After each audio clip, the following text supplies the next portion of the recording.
ikhlas berangkat dulu. Amin. Jangan ucapin amin cuma nganter sampai bandara. Alhamdulillah wa kafa. Wassalatu wassalamu ala rasulil mustafa sayyidina wa habibina wa qurratu a'yunina sayyidina Muhammad. Allahumma salli wa sallim alaihi. وقال الله تعالى في كتابه الكريم بعد أعوذ بالله من الشيطان الرجيم يا أيها الذين آمنوا كتب عليكم الصيام كما كتب على الذين من قبلكم لعلكم تتقون أياما معدودات صدق الله العظيم. Yang saya hormati, saya muliakan Ibu Iin Mutmainnah Wali Kota Jakarta Barat dan yang mewakili seluruh PNS abdi negara yang mewakili pemerintah Republik Indonesia Kota Madia Jakarta Barat. Saya sangat bangga, senang bisa ketemu Bapak Ibu. Baru pertama kali saya ceramah, yang dengerin ceramah saya begitu khusyuk, yang pakai baju kuning, saking khusyuknya palanya nunduk, matanya merem. Dalam hati dia mungkin bicara kapan ceramah ditutup dengan doa. Masya Allah. Bapak yang saya muliakan, Ibu yang saya muliakan, kalau lihat dari seragam ini putih hitam, ini berarti dari PGR. Betul. Guru adalah pahlawan tanpa tanda. Guru luar biasa. Orang yang paling banyak pahalanya siapa sih? Bukan presiden, bukan gubernur, bukan wali kota, tapi guru. Kalau kita mati 3 amal yang terus akan mengalirkan pahala kita. Saya mati nggak bisa lagi sholat, saya mati nggak bisa lagi baca Quran. Tapi guru kalau dia mati terus pahalanya mengalir ke alam bangsa. Yang pertama bersedekah jariah, yang kedua anak soleh, yang mendoakan, yang ketiga Bapak Ibu guru lakukan mengajarkan ilmu yang manfaat. Maka banggalah jadi guru. Ini udah PNS semua. Kalau lihat dari wajahnya kayaknya gajinya Ketiga, luar Kak. biasa. Amin. Amin. Belum PNS, mau jadi PNS? Sudah. Sudah. Ada yang pengen jadi PNS? Saya doain insyaallah jadi PNS. Amin. Amin. Ya, yang penting Bapak Ibu puasa Ramadan ini saya pengen nasihatin diri saya. Ada 2 jenis manusia dalam puasa Ramadan ini. Yang pertama ada orang puasanya kayak ular kalau mau ganti kulit dia harus puasa sehingga dia ganti kulit yang baru. Tapi ketika dia sudah ganti kulit pun tetap dinamain ular. Ini jenis manusia pertama. Puasa yang mampu merubah dia. Sebelum puasa tukang bohong. Setelah puasa, walaupun dia menahan lapar dan haus masih jadi tukang bohong. Sebelum puasa sama istri pelit. Kalau di sini kayaknya nggak ada yang pelit. Ngasih uang belanja 100 juta dia. Sama istri pelit. Giliran sama orang, teman-teman nongkrong bisa traktir 1 juta, 2 juta. Istri minta belanja Shopee 100.000 aja, mukanya mesum. Orang seperti ini puasanya seperti itu. Puasa harus mampu merubah diri kita. Yang tadinya bohong jadi jujur, yang tadinya malas sholat jadi rajin sholat. Karena kata Rasulullah, "Rubba shaim laisa lahu min siyamihi illa al-ju' wal 'atash." Betapa banyak orang yang puasa tapi puasanya nggak dapat apa-apa di mata Allah, cuma dapat lapar dan haus. Karena puasanya nggak berubah karakter dia. Sebelum puasa nggak pernah baca Quran. Ramadan sempat baca Quran, setelah Ramadan nggak pegang Quran lagi. Inilah puasa udah nggak bikin dia beda, sama aja. Kita harus naik kelas, upgrade skill, upgrade nilai di mata Allah. Yang kedua, puasanya kupu-kupu. Sebelum dia disebut kupu-kupu disebut apa?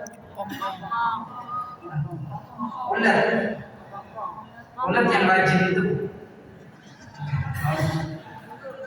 Ular bulu. Ular, dari ular jadi kepompong. Untuk dia jadi kupu-kupu, dia harus puasa. Ketika dia puasa, tadinya kepompong yang dihinakan manusia, yang orang pun jijik. Kalau kena ular kita nggak mau, kita buang. Tapi ketika jadi kupu-kupu, subhanallah, sampai dijadikan museum kupu-kupu, warna-warni indah, yang mata pengen dilihat. Kalau hingga kupu-kupu, nggak ada yang merasa jijik, senang foto dihingga warnanya bagus. Begitupun kita, siapa yang puasanya mampu berubah diri dia, yang tadinya tidak baik, gara-gara puasa dia menjadi hamba Allah yang baik, maka dia puasanya kupu-kupu.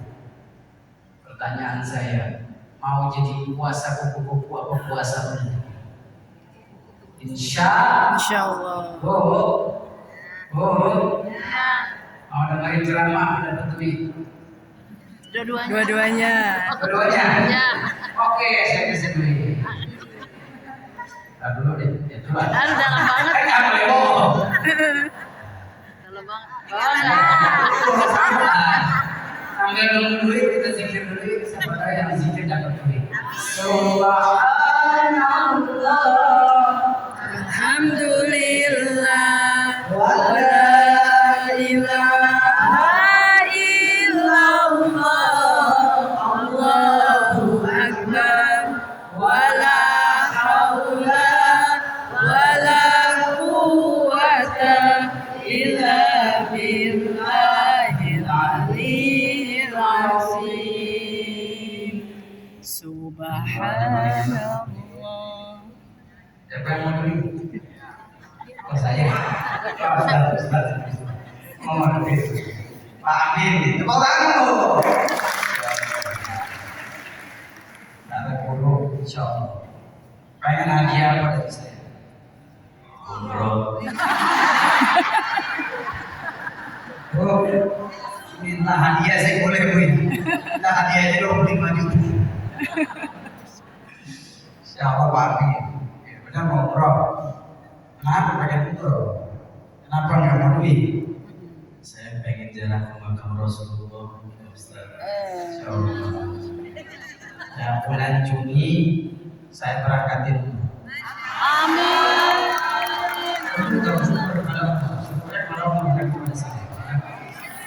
Amin luar biasa.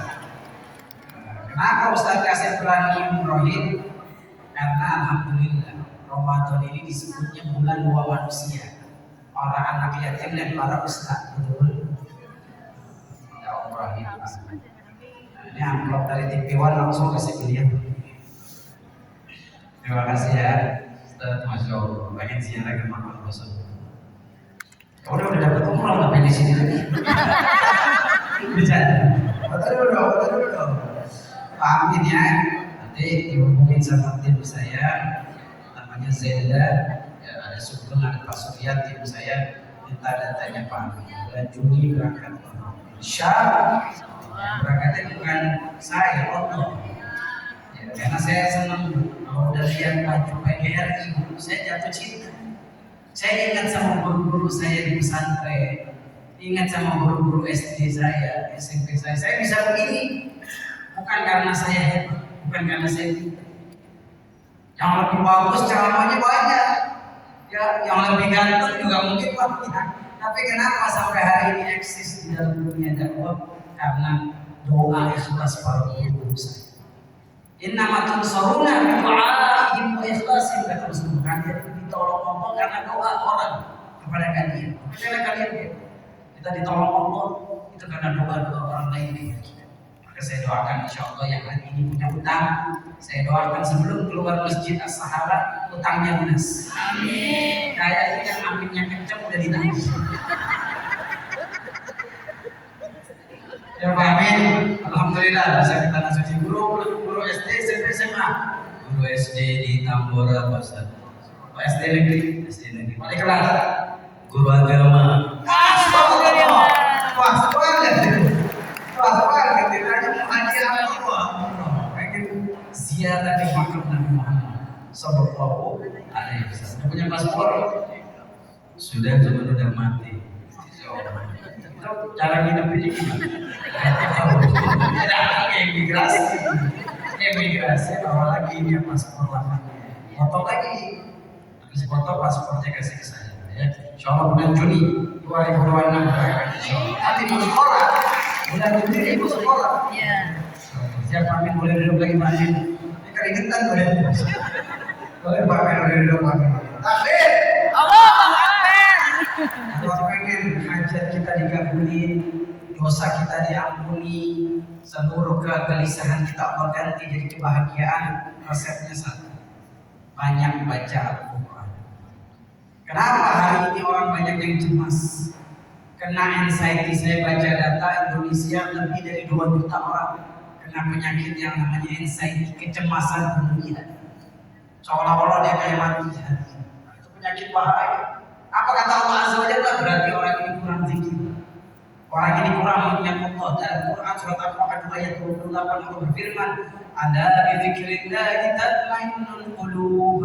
Hanya dengan mengingat Allah, zikir, hatimu pasti bahagia, hatimu pasti tenang, hatimu jauh dari kegelisahan.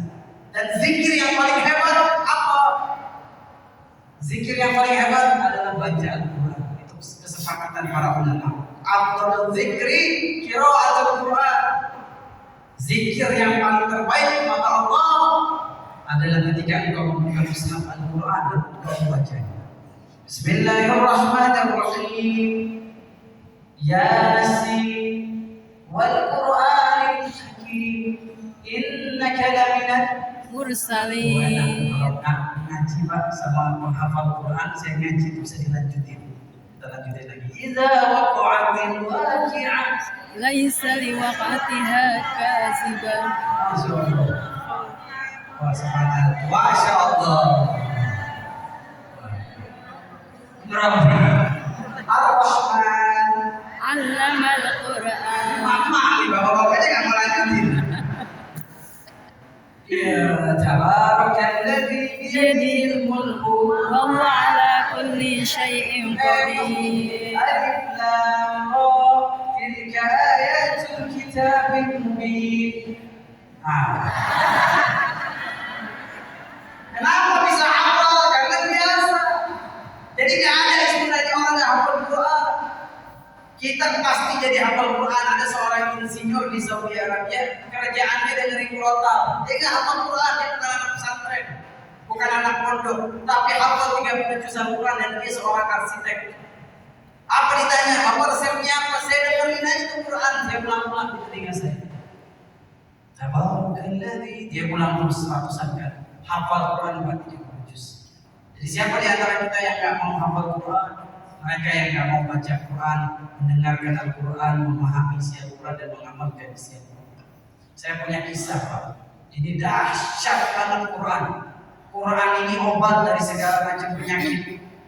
Yang punya penyakit apapun kau amalin setiap hari baca Quran. Insya Allah penyakit hilang. Jadi terjadi di Saudi Arabia, di Riyadh. Riyadh sebelah mana di Tambora?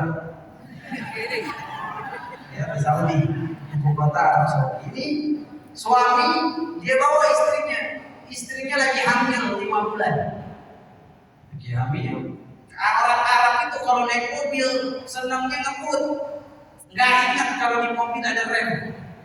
Ngebut itu nabrak trotoar, guling mobil. Suaminya kebentur kepalanya, istrinya alhamdulillah cuma lecet aja, luka-luka ringan. Dibawa ke rumah sakit, ternyata suaminya geger otak, kena penyakit koma. Kata dokter, suami Anda kita nggak bisa katakan mati, nggak bisa kita katakan hidup. Makannya dari alat serat. Istrinya subhanallah sabar. Akhirnya melahirkan anak perempuan. Lahir anak perempuan. Dinamain anaknya Syifa. Terus udah dirawat suaminya, kata dokter nggak bisa begini, terus koma. Setahun sabar pulang pergi rumah sakit, anaknya dididik. Dia pulang pergi rumah sakit sampai 15 tahun. Koma 15 tahun. Istrinya sabar. Anaknya dimasukin rumah tahfiz. Sampai hafal 7 juz Al-Quran. Nah, anaknya akhirnya nengokin bapak. Dia nangis. Dapat wisuda Al-Quran 30 juz Al-Quran dia sudah hafal. Akhirnya apa yang terjadi? Dia baca Al-Quran di depan badan bapak. Dari Quran surat Al-Fatihah ini kisah nyata sampai surat An-Nas. Bismillahirrahmanirrahim. Alif Lam Mim. Dzalikal kitabu la raiba fihi hudan lil muttaqin sampai An-Nas. Apa yang terjadi? Suaminya, istrinya kebetulan lagi dimakan di bawah. Suaminya bergerak tangannya, kakinya bergerak, sadar. Sembuh demi Allah karena Al-Quran Al-Karim. Ketika sembuh, ditanya anak gadis umur 15 tahun, kan dia nggak ketemu. Siapa kamu? Ngapain di sini? Ayah, ini anak. Syifa. Enggak. Siapa kamu? Tuh datanglah ibunya ke ruangan. Ayah jangan panik dulu, jangan takut. Ini anak kita. 15 tahun umurnya sekarang hafizah 30 juz Al-Quran. Dia baca Quran serta bapak bisa sembuh, ayah bisa sembuh. Subhanallah. Makanya di antara kita kalau pengen sembuh hati, fisik, banyak baca Al-Quran.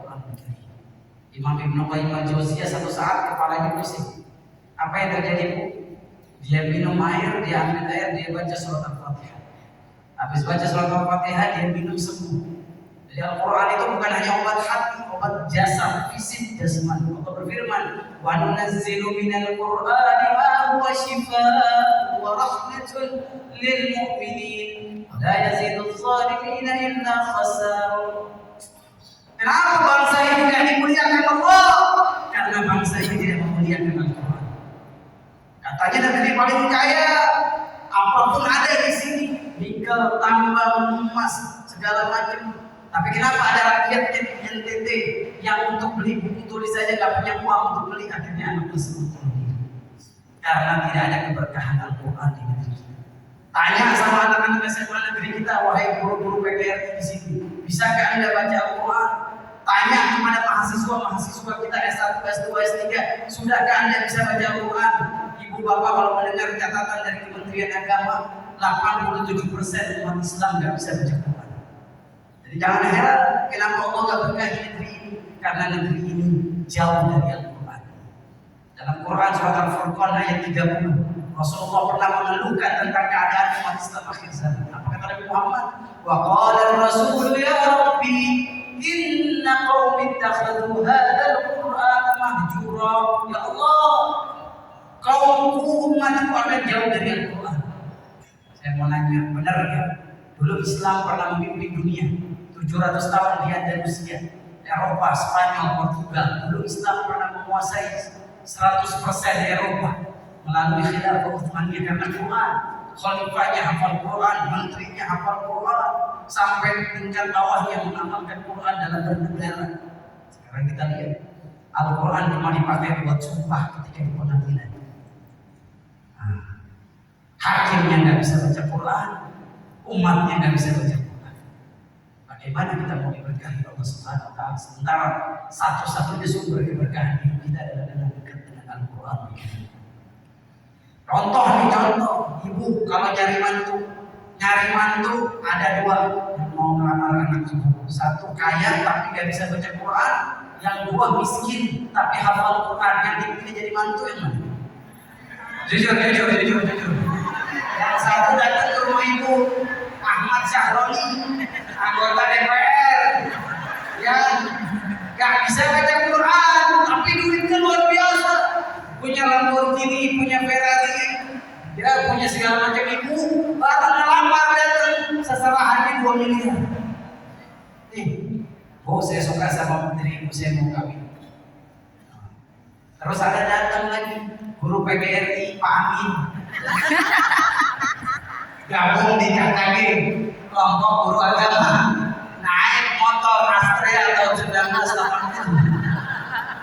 Ya, beliau hafiz Quran, ahli sholat, ahli ibadah, datang ke rumah kita, jujur. Pakai hati yang bersih jawabnya. Yang dipilih jadi mantu yang mana? Ahmad Saroni.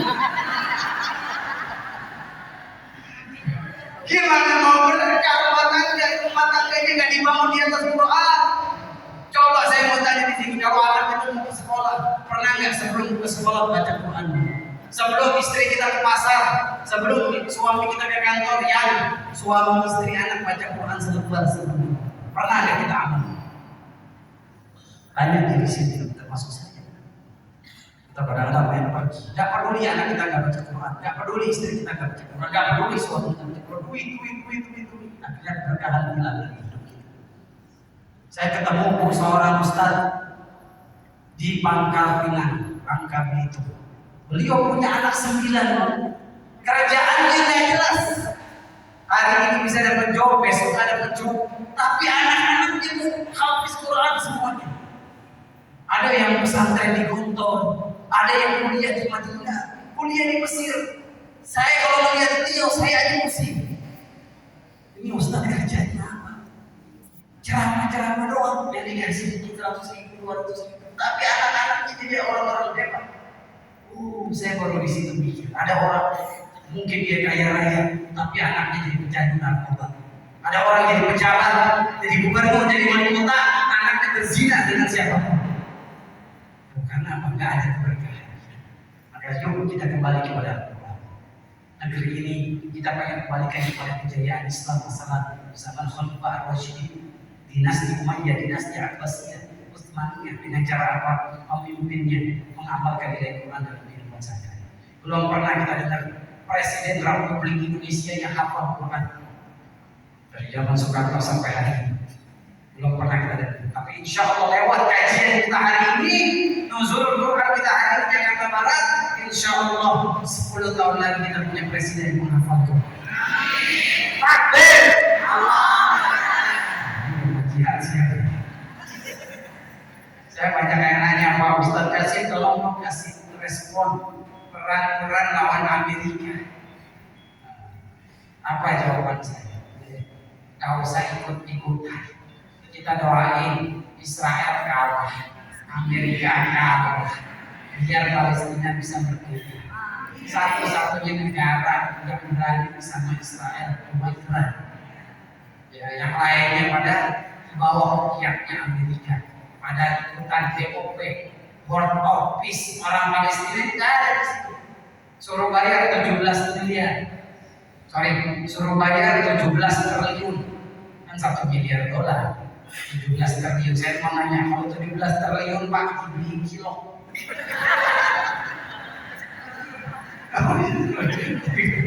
Ya, makanya kita harus bersikap kita apa doa? Allahumma ahlil zalimin. Allah hancurkan orang-orang zalim. Sekolah SD di Iran, Tehran dibom, 168 orang tewas ketika. Tapi sampai hari ini pemerintah kita belum mengencang, belum mengutuk. Harusnya kalau jadi presiden, demi Allah saya tutup yang menyerang rakyat sipil. Setuju apa betul? Setuju. Ceramah di pemerintahan. Dua bisa dikurangi. Saya kaget Pak, waktu saya ke Madura di Sumeneb. Kiai cerita kepada saya, Ustaz Yasin, kalau kita Al-Amin Ustaz. Ada di sini orang Madura? Ada orang Madura? Kok nggak mau ngaku jadi orang Madura? Bangga yang menjadi orang Madura. Nggak ada orang Madura. Ada bu? Lagi jualan sate. Kita kalau mau nyari mantu dia bilang, datang ke kita suruh dulu baca Quran. Suruh baca Quran baru jadi mantu kita. Satu saat ada yang mau melamar putri kita. Yang pertama namanya Alam, yang kedua Anas, yang ketiga Imron. Siapa kamu namanya Anas? Ya udah baca surat Anas. Bukan ditanya duit, bukan ditanya rumah. Kamu yang siapa namanya Alam? Ya udah baca surat Al-Nas. Yang Imron kebetulan masih terus. Yang ketiga ngaku Anas, disuruh baca Anas. Ini ngaku Alam di surat Al-Nas. Nanti kalau saya kan Imron nanti disuruh baca surat Al-Imron baru saya gemeteran kakinya. Akhirnya dia beristighfar, astagfirullah, astagfirullah. Karena dia tahu kalau punya masalah, istighfar Allah berikan jalan keluar. Akhirnya ketika salaman, assalamualaikum Kiai, memang benar nama saya Imron, tapi saya biasa dipanggil Kulhu. Oke, kalau pengen berkah rumah tangga, umat Indonesia, rakyat kita kembali kepada Allah berfirman, walaqad yassarna al-Qur'ana lidzikri fahal mudzakir. Satu-satunya kita wahyu dari langit yang nggak bisa diubah oleh manusia manapun. Dari Allah dari langit itu Al-Quran, coba baca Al-Quran, hati ada, jiwa tenang, tentara. Oh demi Allah Pak, amalin Pak. Setiap hari baca Quran, kira Ramadan aja sehari 1 juz. Siapa di antara kita yang Ramadan yang paling berhasil? Yang paling banyak baca Quran. Ya, Pak Amin baca Quran 2 kali khatam. Saya 1 kali khatam. Yang lebih mulia di mata Quran. Karena Imam Syafi'i kalau bulan Ramadan 1 hari bisa khatam Quran 2 kali. Imam Bukhari kalau Ramadan sehari sekali khatam. Kita sehari 1 juz saja, benar. Karena kita kebanyakan WA, Facebook, di TikTok, ya. Jangan baca Quran di handphone. Baca Quran di mushaf. Iya. Kalau baca Quran di handphone, datang WA, Pak, mohon maaf, silakan ambil THR-nya. Bismillahirrahmanirrahim. Dan caption, ada hadiah bonus dari wali murid. Shadaqallahul azim. Kayak bacanya di Quran. Oke, mungkin ini yang bisa saya sampaikan. Saya minta maaf kalau ada kata-kata saya yang salah. Kita angkat tangan yuk.